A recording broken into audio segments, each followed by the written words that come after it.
Thank you for joining this episode of Flight Path. Today I'm joined by Glenn Perera. We first met many years ago and we both worked in affiliate marketing, Glenn at Trade Doubler and me at ROI that's since been bought by Edwin, so don't look it up, it no longer exists.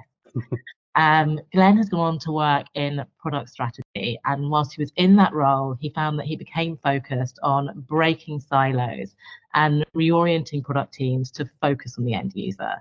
Today, he's a founder of Perera Insight Solutions and focused on turning customer insights into actionable plans that course through every area of the business. So, Glenn, to kick us off, can you share a bit about your early career, what you dreamt of doing, and how that evolved?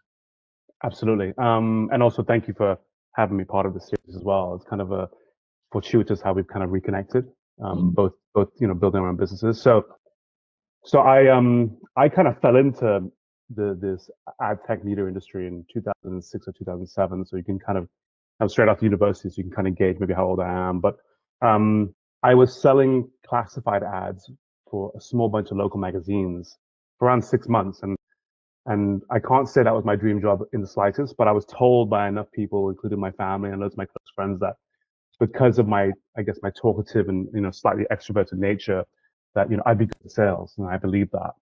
So I spent 6 months, working for these magazines, selling classified ads.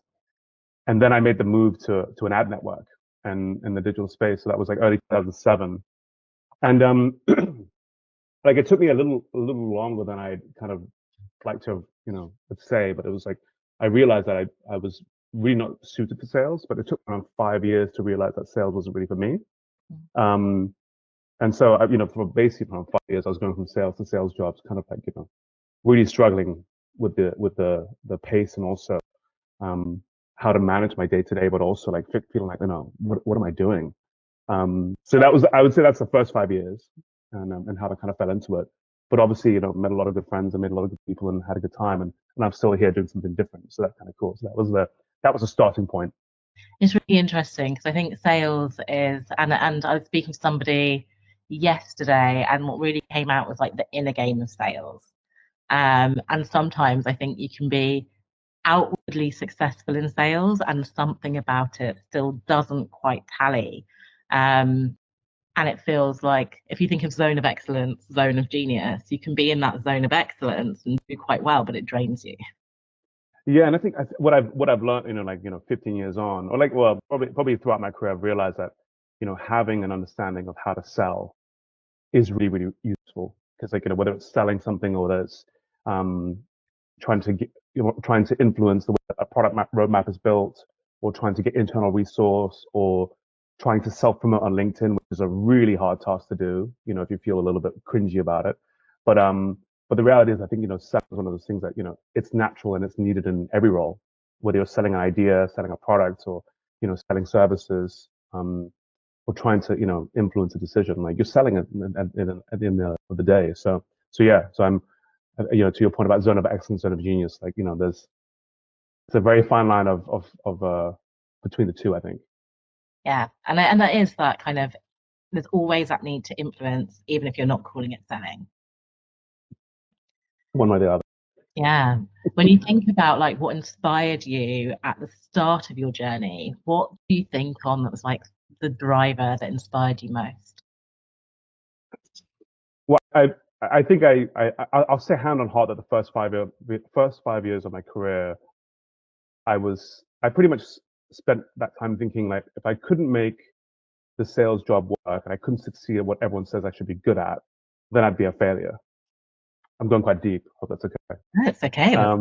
It was I think it was like 2007, and all I really cared about was, how do I make more money? I want to go out. I want to go out and drinking, and I want to go out and meet people, have a good time. And the reality is that I probably spent the first 5 years of my career trying to live that champagne lifestyle on essentially a ginger beer budget.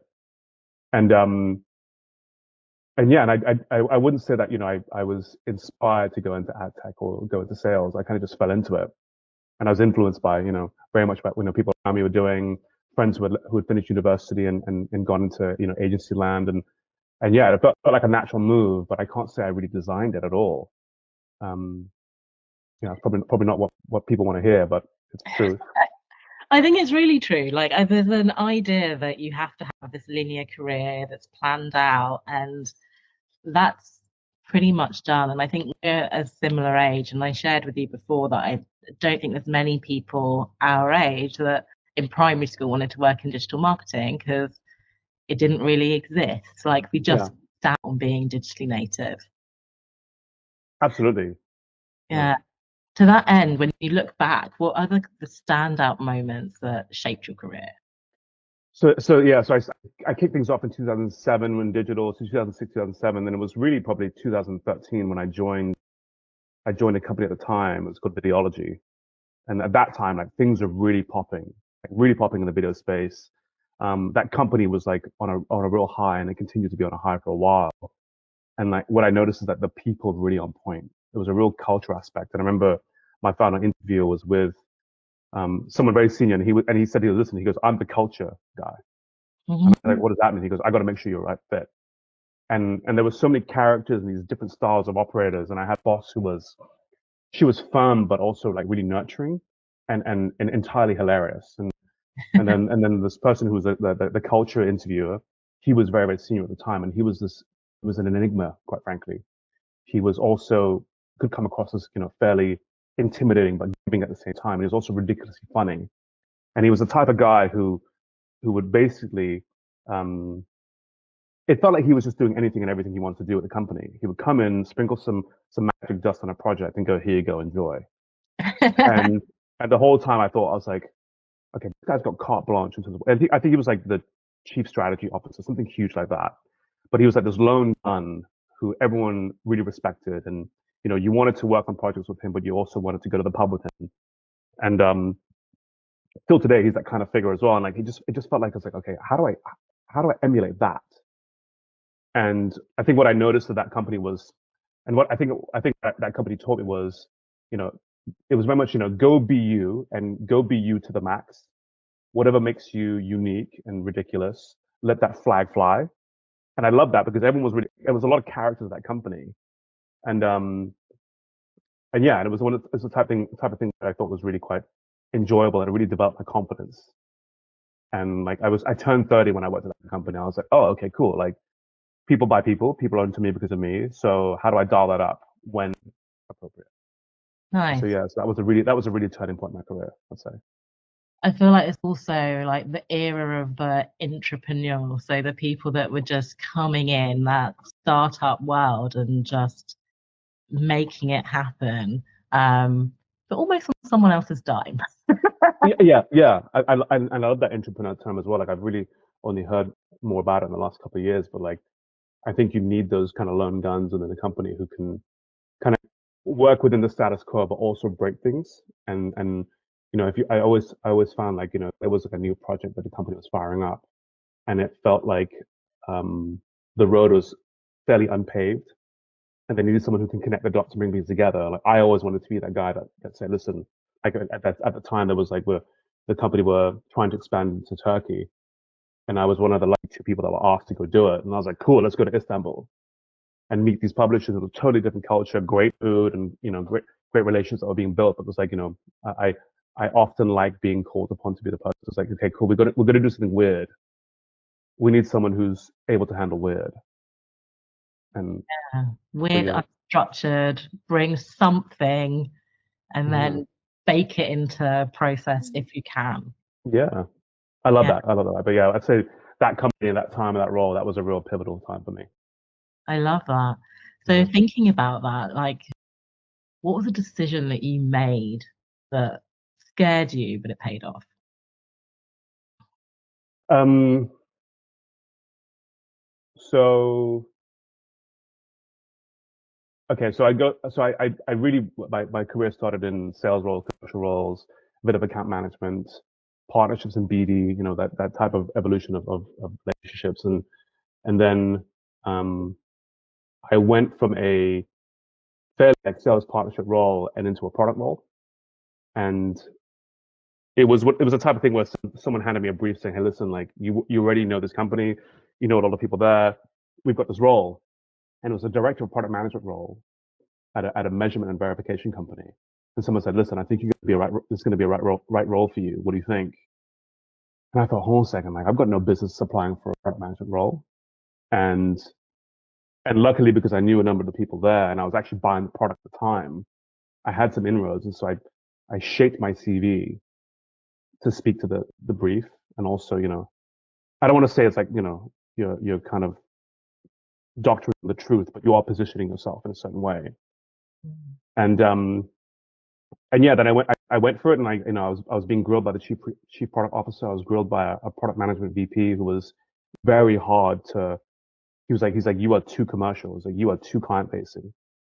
I remember I spent a good hour with him trying to convince him that, hey, I am methodical, I am product led, and et cetera, et cetera. And yeah, just I think the decision to make that pivot, because I always wanted to do it without really knowing that I wanted to do it.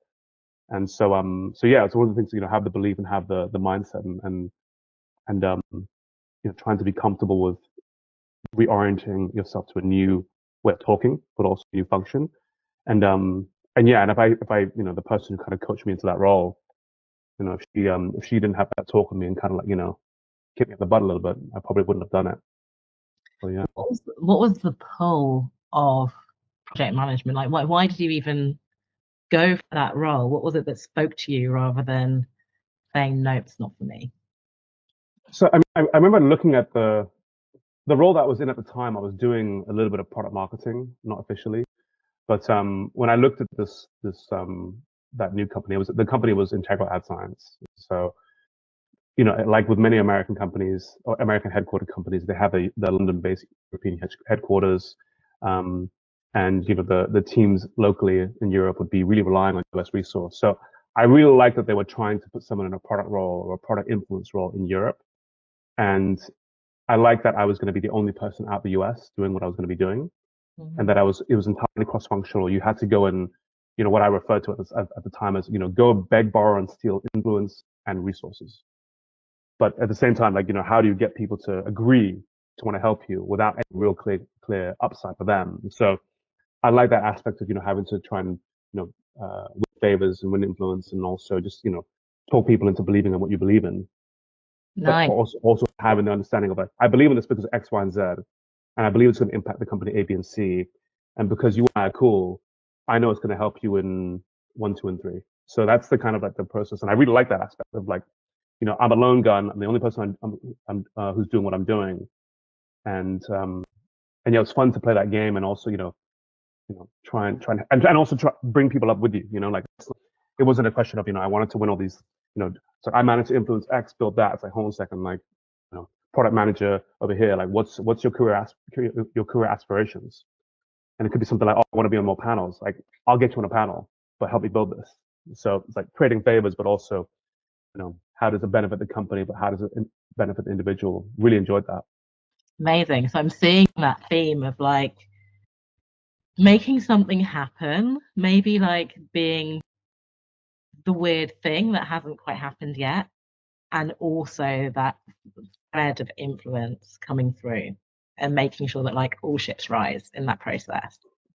Yeah, I think maybe I'm a bit of a romantic in that sense that I don't think like in order for someone to win, that doesn't mean someone has to lose. Which sounds a little poetic and romantic, but like it's obviously it can't always be everyone wins, but I think if you're there trying to bring everyone up, I don't want to see someone lose on the back of me winning. I think that feels a little bit. I think you don't win. Like that's not. I think I heard someone say recently, like winning an argument is not a case of someone losing, but it's the purpose of it is to unravel the problem. And so I think I'm butchering that quite frankly, but yeah, I think it's my like yeah, my common thread is like how do I bring you with me? It's And not like a zero sum game. It's like yeah, can walk into glory together. yeah, and I go as far as saying that my childhood and my teen years and my 20s like a bit more of an extrovert. I was into drama and in school, and then I think some would say, or maybe a bit of an attention seeker, but I think or I like the attention. But as I've gotten older, I want to flip it. Instead of being the one who's in front of the camera, I want to be the producer. You know what I mean? Like I don't want to be, the actor. It's like, how do I be the producer? How do I, rather than being the one who's singing on stage, it's like I want to be the guy with the headset, orchestrating things in the back. Nice. Like, So let me make you look good. shine the spotlight on somebody Yeah, else. well, why not? So throughout your career journey, what are you most proud of? Um, making, well, I've always been very drawn to people who are doing career pivots. So whether it's, I work in sales, I'm actually going to move into engineering, or I work in marketing and I actually want to go into, M&A. Like I've always been drawn to that, whether it's people I know or whether it's people I don't know. I'm like, how do they do that? And so I think I would say that one of the standout points of my career that I'm really happy about is that moving from a commercial role into a product management role, but bringing the commercial mindset to a product management role and vice versa. Um, and yeah, so I'd say, as far as, one of the things that I'm most proud about is definitely that because it's really scary. I think a lot of times in people's careers, you're kind of pigeonholed into thinking that you're only in this box. And I think it takes a mixture of you having belief that you are applicable elsewhere, but also having people around you and sourcing the inspiration, but sourcing the opportunities to step into different worlds. So like I think I'm very proud that I've been able to do that with the support from others. Also, making that change. Like for example, investing in therapy. That's been a big help in doing that and pivoting my career in certain ways. So yeah. I love that. And I think like, yeah, having that insight of who you are, where you're from, and that therapy kind of absolutely can give you that. And then also the idea that your skills are transferable and it's battered around transferable skills. But I know full well, like from my time at Makers, who we trained people to go into software development, there were certain consultancy companies that absolutely loved Makers because they were getting somebody who had the skills to learn new software and new code that were not fresh graduates. They had work experience. They could put them in front of clients. Mm, So they were already coming with like real credibility and experience. And mm, it then comes down to there's always that piece of imposter syndrome where, oh, I haven't done this before. Like there's people at this that are better than me. And like it's battling with that, knowing what you're good at and what you bring, and that it's okay that you're still learning the bits that are new. And learning is not necessarily a comfortable process. I mean, yeah. When you said imposter syndrome, my body went ooh, and like I think many of us feel that, and I certainly do. And I Mm, think it's one of those things that yeah, I think if you take like it's so funny because I'm sure of like if I was to say to a friend, I was like, what do you think I'm capable of doing, and where I can transfer my skills, they would give me a beautiful picture, really positive. Whereas if I was to ask myself, okay, I found a job spec in a different field, or I want to improve so and so, I'll more likely give 10 reasons why I couldn't do that. yeah. And so it's but yeah, but managing that is such a that's a trip, and I think it's a daily battle for a lot of people. And I think and I kind of I remember my last the last company I worked at full time. I remember we did like a big kind of like team bonding exercise, and and we started with tell something that most people won't know about you. And I said I've been in therapy for 5 years. And quite frankly, if you haven't explored being in therapy, first thing I do is go look at your company medical insurance and just hit Control F or Command F and put talking therapy. And if you see if it's covered, just do it. It Mm, costs you nothing. And I did it for I've been it's my longest relationship with someone, 5 years. nice. Me and my therapist, and yeah, and it's one of those eye opening things where you can it's really helped my career, no doubt, and and beyond. Yeah, like I'm a huge advocate for giving yourself that space in whatever context it is. Um, because otherwise, like you do just go into auto mode and miss a lot of areas that just a small tweak here and there, or having a reflective practice that means that it's easier to sleep at night. Yeah, yeah. So And more yeah, off. I'm so on the same page. Mm. So along those lines, when you think about the difficult period in your career, what did that look like and how did you get through it? Um, I mean, I can think of this one time where there was like, a bit of a, I can go to one extreme of like where it felt like maybe there was bullying or there's a toxic kind of nature to things, and really felt like I was a victim. And there are those situations, but I think I'll talk about something which is maybe lesser on the scale of difficulty. Um, I would say like that some of the big challenges is managing motivation, but also managing purpose, and figuring out how to get through, whether it's slumps and procrastination or um, lack of like, defining goals. And so like, I've taken a rule, like for me today, it's like it's almost like a daily battle of managing that motivation. Because I'm working for myself now, the stakes are different.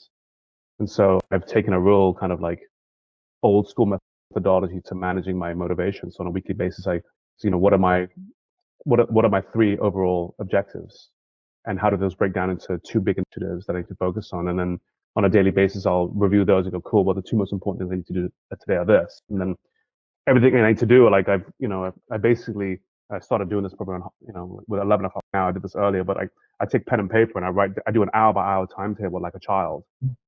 Wow. And I fire that up, and then I've got this countdown timer, Mm. and it's like the managing of discipline is. I feel like we're in the state now where we're managing discipline and attention is so challenging. Like that's probably one of the challenging things, and obviously that's not the hardest thing of my career, but that's something which I feel is compounding so effectively and slowly that I think people's rate of attention and where the dopamine's being accessed. Like Mm. that to me is like I've just noticed over the last 10 years, like wow, my attention span sucks, and my discipline is wavering, and my motivation is I work from home probably 3 days a week, and I'll find anything and everything to that can feel that it's a little win. So like I'm hoovering more than I've ever hoovered in my entire life. I'm like, oh well, I got this big task. Like my brain's going, I don't want to do this task. Like, well, cool, I can hoover for 5 minutes. I feel real good. And Yeah. my dad convinced me to get a Dyson 5 years ago. That's a game changer for so it's like, so yes, I think managing that's been a real, like, noticing that over the years. Like I'm 41 this year, and I've noticed like how my attention can be hijacked, and Mm. how that leads to in terms of my motivation and procrastination. It's like, how do you manage all these things? And then I'm sure like I know you're in the same boat as well. Like you're into the productivity stuff. You're into how to make life better and smoother and do more. And I read a lot of stuff, but I think there's a lot of like I think a lot of folks are reading all the books. And And doing none of it. yeah, and you're and it's a term I use in my business. Like we're drowning in data, but we're starving for insights. Mm. And deprived of taking action. Like I read, we've I know all read the books. Like Tim Ferriss, 4 Hour Work Week. Daily Stoic. Like, and all these things. And it's like, yeah, you're reading all, but what are you putting into practice? And I think simplifying things, having a direction of travel. That's been the challenge. I feel like it's been tough. Like I think back to jobs where I've full-time roles I've been in the past, and like, and let's be real, like out of an 8-hour day, I'd say 5 or 6 are really only being used well, if Yeah. that. Like, and I guess kind of part of it is giving yourself a bit of relief and remembering that yes, there's a drive for everyone to get back to the office and the working world, but there's so much water cooler dead time. And part of that dead time isn't necessarily a bad thing. It's that transition of switching from one task to another, letting your brain breathe, and then being able to refocus. And when you work from home and you don't have that, there's just that almost instant, oh, I need to be doing everything every minute of the day and not giving your brain a release. So sometimes I think there's wisdom in procrastination. Again, it's a bit stuffy. I love it. I Yeah, love it. sometimes there's wisdom in that procrastination, that it's actually trying to push you to refresh. But I also am a big believer in tricking myself into getting things done. So I will use the Pomodoro technique. I will Love. use doubling. Like I'm such a fan of body doubling. Like I Yeah, just you told me about that last time. Yeah. been a game changer for me, but I think it is finding what works for you. Out of all of those books, out of all of those techniques, what's the one or two things that's gonna like cut through the noise and help you focus. Yeah, I think I think I heard on a podcast, you know, or read some of that. You know, if you talk about the thing that you're trying to do, often your body goes, "Cool, well, we've done it." Mm-hmm. And reality, obviously, you haven't done. You've just talked about it. And I think it's like, you know, the drive to want to get stuff done. It's like, how do you game the system? And like, I think I heard about I think it's Jerry Seinfeld's writing practice, and how long ago, and even till today, he'll set like the time. You go, cool. So got 2 hours to write. It's like you can sit there and do nothing, but you can't do anything else. You either write or you do nothing. And I think that the games we play, right? Like you said, gaming the system, and like, Yeah, you have to and like, game yourselves. I mean, I mean, I think we all fell foul of this, but during the whole, you know, the lockdown times and COVID times, like, I think I opened the fridge maybe like 4 or 5 times an hour. I'm like, I'm bored. Open the fridge. I'm like, what are you doing? Like, I think during COVID, I was really busy. So I think I had a record number of coachees. So actually, amazing. what I had to do was move more and end up like there's this concept of exercise snacking that I think Michael Mosley used to talk about. And I need to bring it back. Yeah, I think that first lockdown, I'd never been fitter. I was going running twice a week because I just did it on Tuesdays and Thursdays. I didn't give myself the choice. And then in between sessions, I would get up and do a little 5 minutes of something just to move my body. Um, and now I haven't done that for a while and I feel very stiff. I know what you mean, and you know, I feel for the folks who have been forced back into 5 days in the office because I think it's, you know, again, like I'm not one or the other. I think there's a balance. It's like a somewhere in between is the right mix, and maybe if it's 2 days, 3 days, or even if it is 5 days for someone, sure. But I think you know, I think the idea of having to go back to an office 5 days a week, I don't think that's it's certainly not for me. You forget how tiring it was. And I think, yes, we did it, but we're also knackered. And like, I think back to Live Ramp, I'd still work from home 1 day a week when I needed to get things done.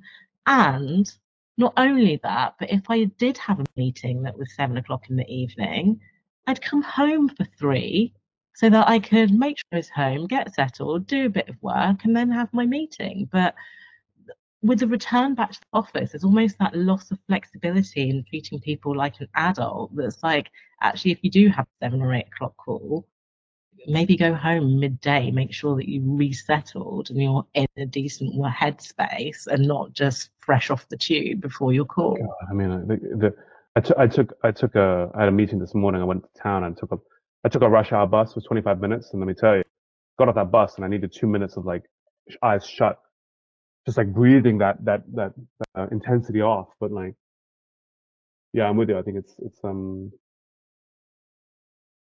the idea of, you know, having to, you know, spend all that time, you know, commuting, and also this idea of you know, open plan offices. They're not built for productivity. Mm. Like, and perhaps like I've developed a bit of a noise sensitivity and maybe a, you know, an attention deficit of the years. But like open plan offices, like I remember one of the first jobs I worked at. I went to their office in the US, and they had the cubicles, so it's like, you know, almost eye height, and it was like in a little triangle. Oh, sorry. Well, you can go in. There was like 3 desks, and you Mm. could come in from each side. And there was like maybe a sofa in the middle. I was like, bring back that, like, you know, soundproofing, and like, you know, not everyone can come sit at your desk and go, "Hi, I'm going to bother you." It's like, hey, come on, you know. Yeah. Just But I go away. think, Yeah, when I worked at Makers, there was somebody who had like I think Cal Newport advocated for this. They almost had a traffic light, love, um, love, like which was red when they were like, "I'm in deep work, please don't bother me," and it was just on the corner of their monitor. love it. Sign me up. Sign me up. Yeah, So I used to work somewhere, and I remember there was a rather chatty individual, and he caught me at a bad time, and he would do this thing where he'd come to your desk, "Hey, how are you, mate?" Then he would turn and he would perch his little bum on your desk. And I was like, "Hey, how you doing?" I could see him turn to perch, and I was like, "Not now. I'm not talking about Love Island." And I remember I had to take him out for lunch that day. I'm so sorry. I was so rude to you. do not let that butt cheek touch Yeah. the Yeah. It's desk. like, we'll see. Yeah. Butt cheek lands, you're locked in 15 minutes. But yeah. So we've been into like challenges. Has there any like ever been a time either when you're in full-time work or setting up your business that you felt like quitting and like what pushed you through it? When it comes to full-time work and the sense the quitting, uh, what usually was the case was my perspective needed a little help. Mm. And that was either, self-regulation and taking time there, or with friends, or therapists, or even a boss. And because I think if you're at a company, you really do develop an echo chamber, and you can build this narrative as to, I'm being screwed over because of this, and the market's doing that. And reality is like you're probably in a bit of an echo chamber. That's what I noticed for myself. And so having the right support around me, whether it was a good boss or whether it was, I usually don't think it was a case of like colleagues at the same level who were able to really help me with perspective. But I remember having the right person above me was really useful, and I luckily had that through many jobs. And then having external help, whether it was friends or paid for help, that was really useful. And then in this new world that I've been in for maybe a year now, and just working for myself, I'd go as far as saying that the feeling and desire to quit happens almost every week. Mm. I mean, not every day, but I'd say every week. And I think it's the natural the natural kind of ebbs and flows of doing your own thing, whether it's your own tech startup, or consulting practice, or you have a physical product. I think every day you're going to question, oh my God, why am I doing this? And I think that's part of the journey. And I think having done a bit of work with my therapist years ago about what are my values, I translate that into also what are my company mission, vision, and values as well. And like, why am I doing this? Like, I want to do something which I can, have my name against. I want to have a working life which is a little more aligned with how I want to spend my days and where I want to be physically. And obviously, still working towards that because we're all growing and developing. And then, um, I think that the way that the world's gone in terms of like tech employment and just the employment market in general, I don't want to rely on one employer for my income. I want 10 to 15 customers. And so I try and remind myself, like, I have this up here on my wall, like, a couple of reminders. I won't read it to you, in general, but like, because my handwriting's awful. But, I try and remind myself regularly, like, what am I doing? Why am I doing it? Mm. And what is it going to mean for my life? And then, thinking back to, 25-year-old me having no real gauge of what I want and why. So like, having that understanding of what I want and why is from a personal perspective, I can translate that easily to what does that mean for work. And it's work in progress. Like I was freelancing it from, maybe Feb until August, and I tried to set up a company August, September, and it's still very much work in progress. And I'm nowhere near ready to say that, in the total success, but building blocks, and I think just reminding myself, and yeah. And it's funny because like my parents are of that mind, they're of that school of thought. Like, for years my dad said to me, he's like, why are you working in these startups? Go work for a Google, go work in IT for like, IBM, and put your tie on and go do your 5 days a week for 30 years and get your pension. And he would joke because is that how you dress for work? You and your long hair looking like a hippie. That's what his exact Mm. words. And then when I told him in November 2023, I was like, I'm going to start my own business. And I remember him saying, he's like, there is no better time now to bank on yourself. And I was like, whoa. Like, my dad keeps his finger on the pulse in the job market and the state of the world. But he was like, he saw it as an opportunity to diversify the portfolio, but also he's like, yeah, you're 40, no better time than now. Build a brand for yourself, no matter how big or small. If you can rely on your name and what you do and how you do it, rather than, the fact that you work for a big company and you could get chopped at any time. It's like, this is now the time to do it. And so, yeah, so I think I think having those reminders are useful.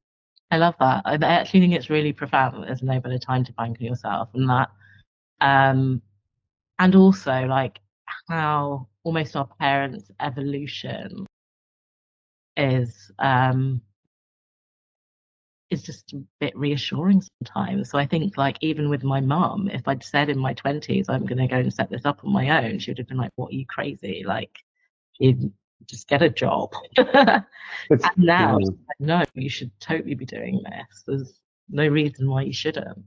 I think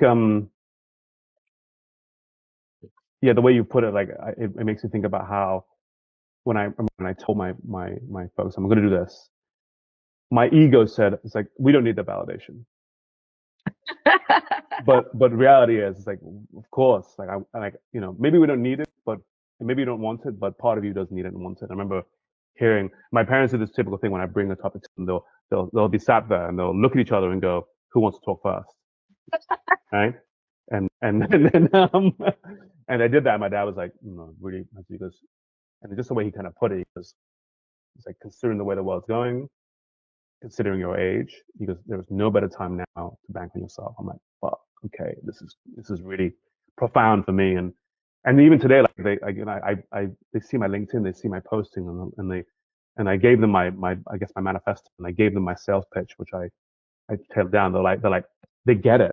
Whereas like if I tried to tell them what programmatic advertising was in like 2010, they go like, "What is this nonsense? Leave me alone." So Mm, like to your point, the evolution of their thinking has been really helpful. yeah, and I guess it is like your dad moving from the 30-year career to go and have a profile that is yours and a portfolio that is yours. Um, Yeah. so thinking about that, if you were to speak to your younger self, what advice would you give? Okay, I'm going to speak to my 21-year-old self. Excellent. I like. Let's say just on the obviously depending on what country, I know different countries have different ages of like when people tend to leave college or uni.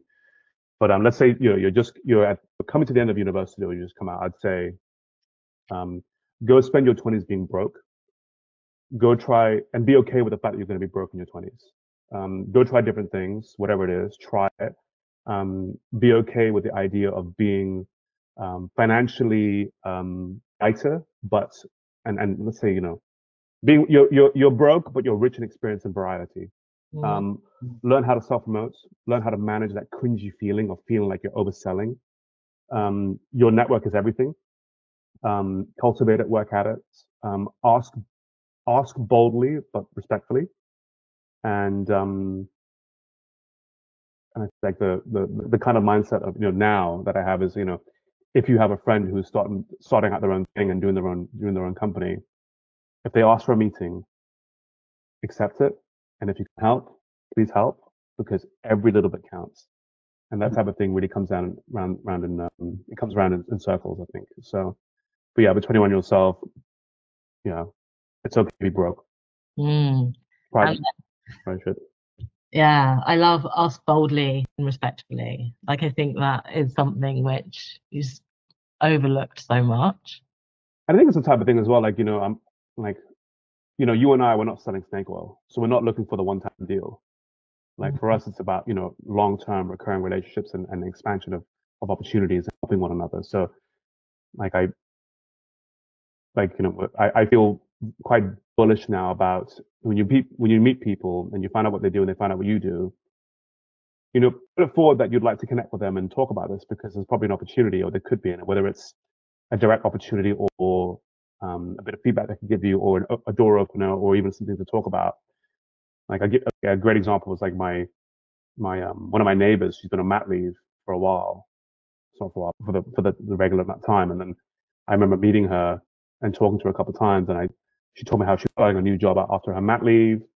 And she goes, "Yeah, I work in tech sales." And I was like, "Cool." So I work in this kind of world of product insights and customer insights in tech.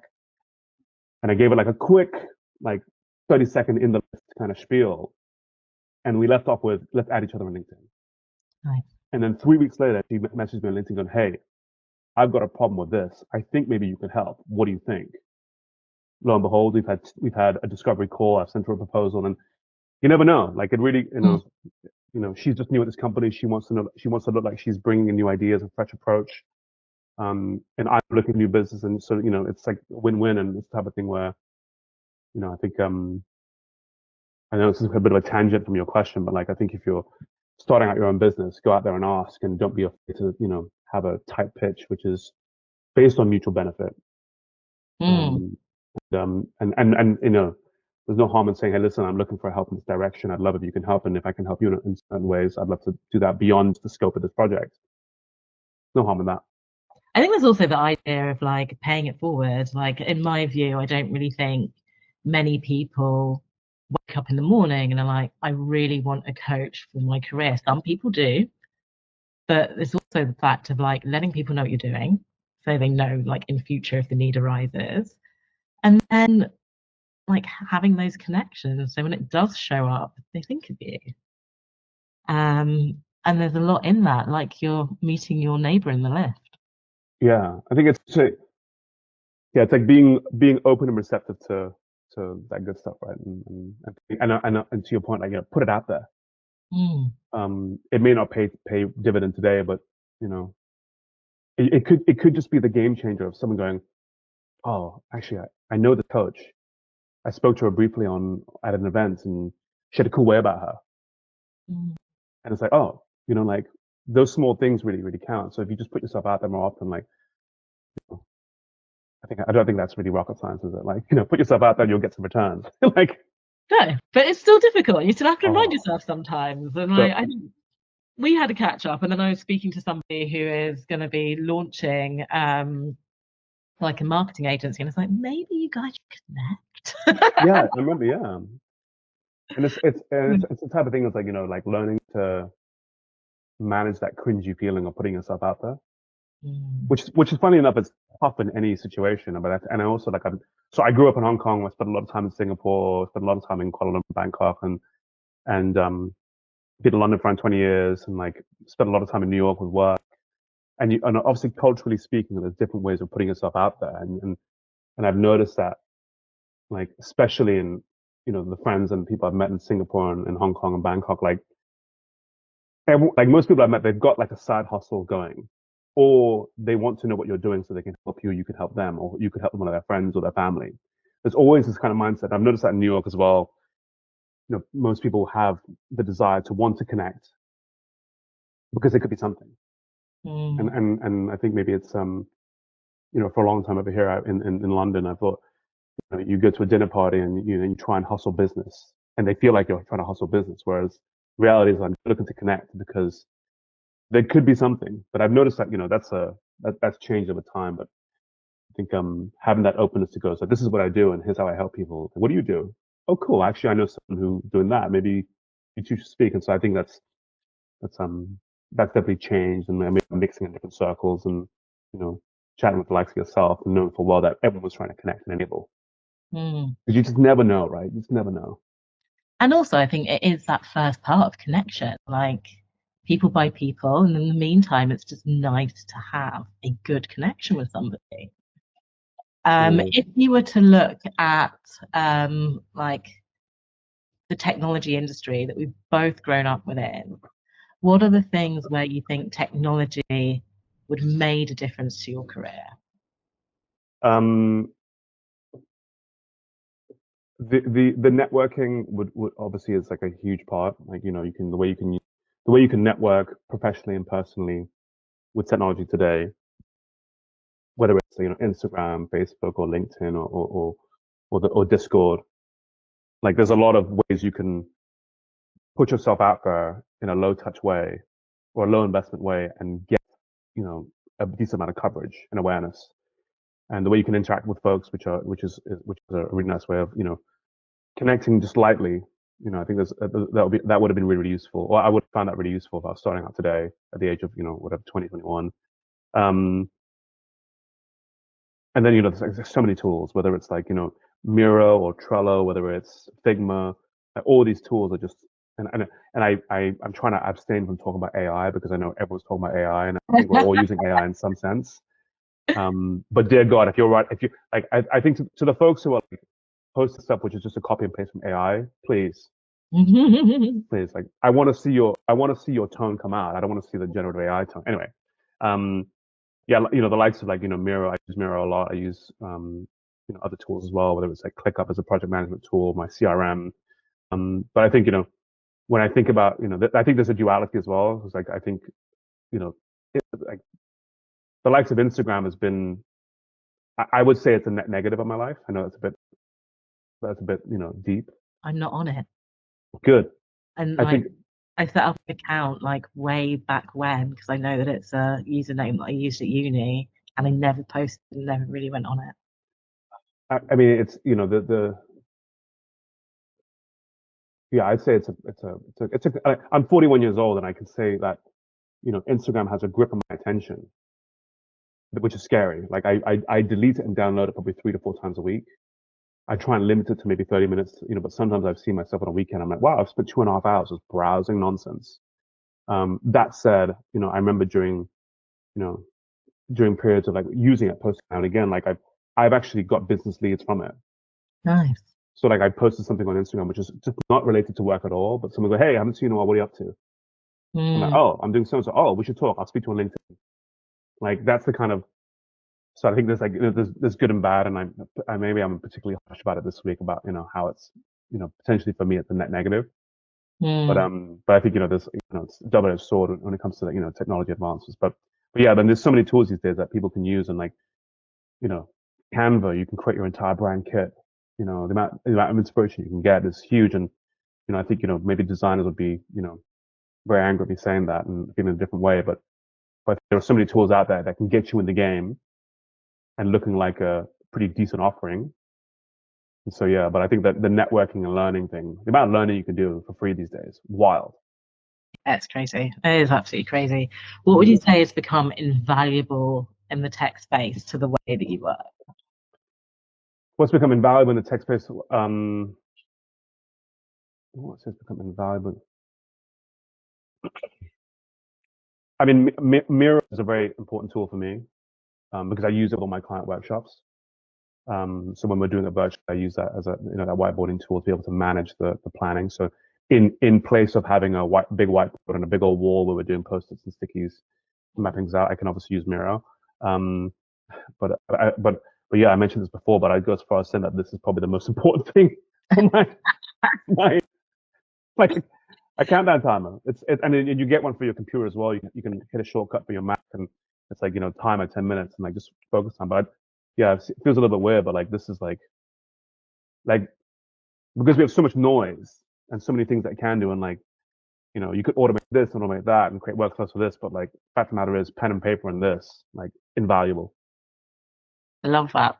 Invaluable, man. So into a reflective space, as you look back, what or who are you most grateful for in your journey? My therapist.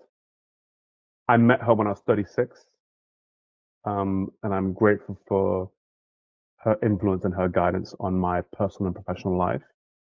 But I'm also this sounds a little bit corny, but I'm also really grateful for my 36-year-old self for having the decision making and the desire to actually do that, because that was a game changer. Yeah, I tend to I joke that my 20s were rudderless, but I'd really, if I was putting complete complete vulnerability, I'd go as far as saying to the age of 35 I was directionless. And so yes, I think that was probably the most important thing in terms of like who, and I guess what as well. But I can also list off all the bosses who were really influential in making me realize that I was capable, competent, and the ones who were nurturing of like hey, you're a weirdo in a good way, let's go. Bring it out. Like people remember you. Like yeah. Oh, this one's a little bit kooky, like in a good way. So I think, as you said, people by people and people by characters. And so whether your character is big or small, or like you're the introvert one, like people remember that. Like, it's important to like when I see someone, I'm like give me more. Bring it all out. Yeah. And you said like the decision making of your 36-year-old self. I'd say the bravery as well. Like it takes a lot of bravery to go, okay, I'm going to go and step into this void and open up Pandora's box and see what comes out. Yeah, and I think I think from the age of 36 to now, like I've cried more than I have in a good way. I think that's like it's yeah, the bravery aspect is kind of cool, to be able to commit to that. Also, yeah, and I've mentioned before, like if you have medical insurance with your company, look, you'd be surprised how many of them offer it. And some platforms as well. So I know my last work had Modern Health, and Modern Health immediately presents you with coaches but you just need to ping them and say, I'd like therapist, and it will open up options for like 8 hours of therapy. It's so good. And I think there's like local councils do stuff, and like it's just worth it. Like I think Mm. it's I think it might be a bit bold to say that everyone could benefit from it, but or I don't think everyone should do it. I don't think that's a little too definitive, but I think give it a chance. I'm very grateful to my 36-year-old self for doing that. It's because it's hard to do that. Yeah, it is. So I was going to ask, like, what's one piece of advice that you would leave people with? But it sounds like we might have hit on that. Yeah. Give it a go. You never know. Mm. That's with everything, right? Like whether it's your career or whether it's trying therapy or whatever, like, or you want to try something new. And I love a pivot story. Love a pivot story. Like it's just so cool when someone goes, I used to do this and now I do this. I'm like, wow, tell me how. What would that look like? So Yeah. you mentioned that you're a little bit kooky. How Yeah. would you like to be remembered in your field? So professionally, right? Professionally. Like, I would uh I would like to be remembered as a person who was authentically themselves, and uh, the type of person who was always trying to bring everyone up with them, and had a can do, get shit done mentality. nice. So Yeah. with your can do, get shit done mentality, what is next for you? So I'm trying to scale my business and trying to make sure I've got a clear message, but also my I guess my ICP and my persona and who I'm going for is morphing as I go. But it's really growing the business, staying consistent with messaging on LinkedIn. LinkedIn is one of those platforms where it's painstaking, but it's also really really valuable. Whether you're working for yourself or whether you're working for a company, should we say? But like I think having that presence, so like being consistent there and creating that tone and narrative that you have. So me, it's about doing more and growing and evolving, who I serve and how I serve them. And yeah. Nice. And lastly, what would you Mm. like to bring into being for yourself? What would I bring into being for myself?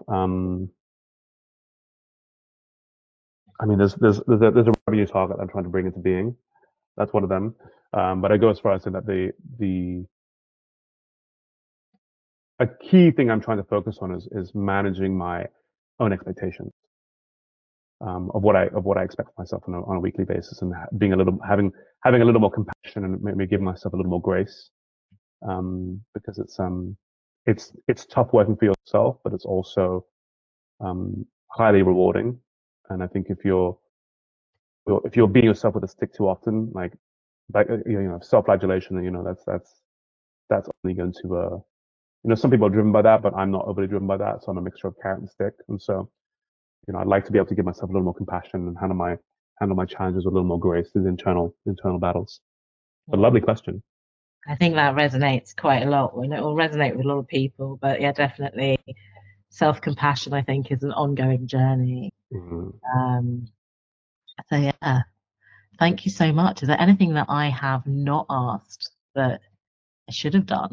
No, you've asked wonderful questions, and I like this. It's a nice reflective period. I can feel my body like in a nice state. So it's like it was a lovely conversation to have, and I really love being able to reconnect with you and see what you're up to and learn from you as well, right? Like you and I have talked a couple of times now, and you've given me like loads of food for thought and inspiration.